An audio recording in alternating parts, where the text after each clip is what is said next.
isi aho igeze dukeneye umuntu ufite ubushobozi, umuntu ushobora gufata ubumenyi yize akabuhinduramo ubushobozi, hanyuma agashobora guha abantu serivisi ishobora kugurishwa, bityo akaba yagira uruhare mu iterambere rya sosiyete arimo, ku iterambere rye bwite n'iterambere ry'umuryango we.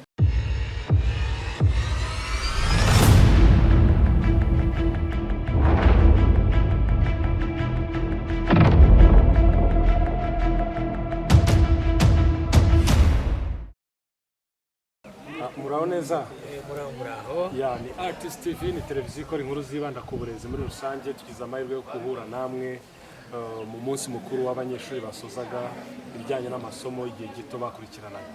Nagira mutangire mwibwira abadukurikirana.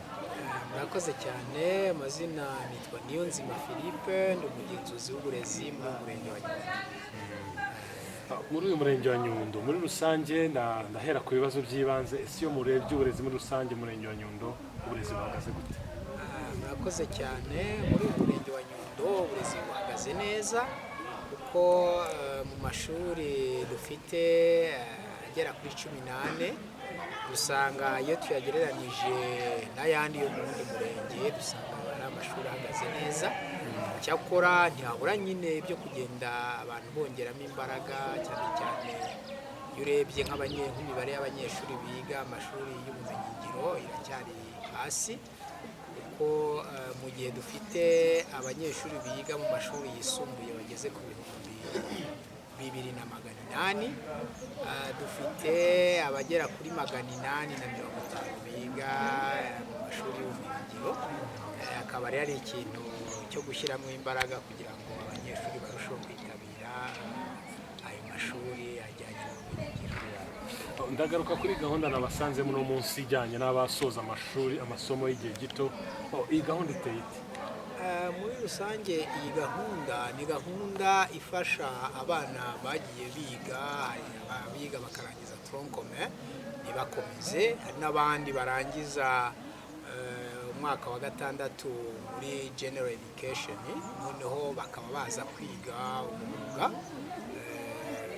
Training imara amezi 6, ngira ngo benshi bayizamo bibafasha kuba babona imirimo, cyangwa se hariho n'abashobora kugeramo bakumva baryohewe cyane n'ayo masomo y'ubumenyingiro, bakaba banakomeza bakabona izindi grade zibageraho.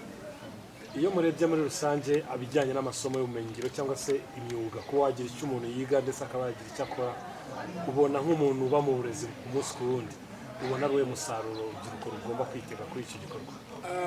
Muri rusange umusaruro ni munini cyane, kuko iyo turebye abana biga muri ayo masomo y'ubumenyingiro abenshi babona n'akazi n'amashuri atararangira batarayarangiza, kuko isi cyangwa se umurenge wa Nyundo urabakeneye cyane, kuko amaserivisi batanga akenshi usanga yarabaye ingume hanze. Tukaba rero tubona ko hari umusaruro mwinshi ndetse watangiye kugaragara rwose ku abo bana biga ibijyanye n'ubumenyingiro, kuko bana biga bagatangira gukora bakiga, ibyo rero bikadushimisha. Nka televiziyo ikorera mu murenge muhagarariye by'umwihariko ibijyanye n'uburezi, uretse kubashimira none nagira mbabaze kuri uyu wa mbere cyangwa se kuri uyu wa kane by'umwihariko abanyeshuri baratangira kuza bo mu karere ka Rubavu. Ni ubuhe butumwa bwihariye abanyeshuri bagiye kuza mu gutangira igihembwe cya kabiri cyabo cy'amasomo ndetse n'ababyeyi by'umwihariko mwabagenera? Murakoze cyane. Ubutumwa twabagenera uyu munsi ni ukuza bafite gahunda yo kwiga koko, kuko mu murenge wa Nyundo ikintu dushyize imbere muri uyu mwaka ni ukugira umunyeshuri ushoboye ariko kandi ushobotse. Turashaka rero kugira ngo ababyeyi bashishikarize abana babo kwitabira amashuri, ariko babahereze n'impamba y'inama yo kugira ngo nibagera ku ishuri bamenye icyabazanye, baba abana biga nyine tubone uwo mwana ufite ubumenyi, ufite ubushobozi ariko kandi unashobotse, kuko burya ushobotse we biba byoroshye kugira ngo umuntu amwongerere ubumenyi kurusha uwaba adashobotse, kuko udashobotse niyo umuhaye ubumenyi ntacyo bushobora kumarira sosiyete arimo.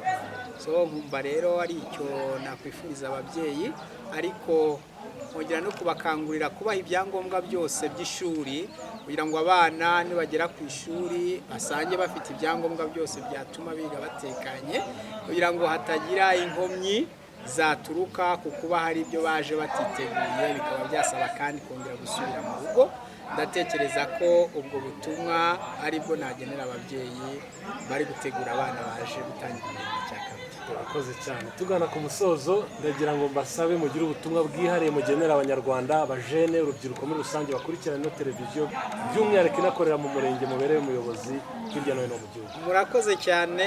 Ubutumwa nahereza aba bajene, uru rubyiruko ndetse n'ababyeyi muri rusange ni uko isi aho igeze dukeneye umuntu ufite ubushobozi, umuntu ushobora gufata ubumenyi yize akabuhinduramo ubushobozi, hanyuma agashobora guha abantu serivisi ishobora kugurishwa, bityo akaba yagira uruhare ku iterambere rya sosiyete arimo, ku iterambere rye bwite n'iterambere ry'umuryango we.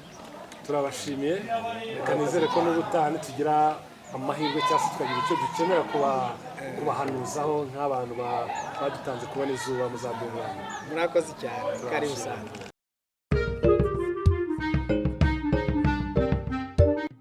Every quiet service requires experts and caring people.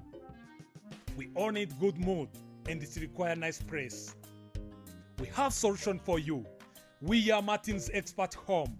Your happiness is our first priority. We offer best services as following: the best restaurant with every kind of food and beverage, the unique bar where you can take your drinks safely. In Martin's Expert Home is the only place you can find the best multi-purpose hall where your weddings, meetings, or any other kind of ceremony can take place. Accommodation bedroom where you can take rest even if you can be with your family. Good environment and the nice temperature makes everyone feel comfortable at our place, which makes you relax well. We are located in Rwanda, Western Province, Rubavu District, Nyundo Sector, near Fundati Company, at Rubavu Kigali Main Road, 8 km from Gisenyi Town. For more information, please visit our website www.martins-home-rwanda.com, and also make your reservation through our contact number +250 78 96 78 633. Martin's Expert Home. Quality is created by experts and it has its value. You are most welcome.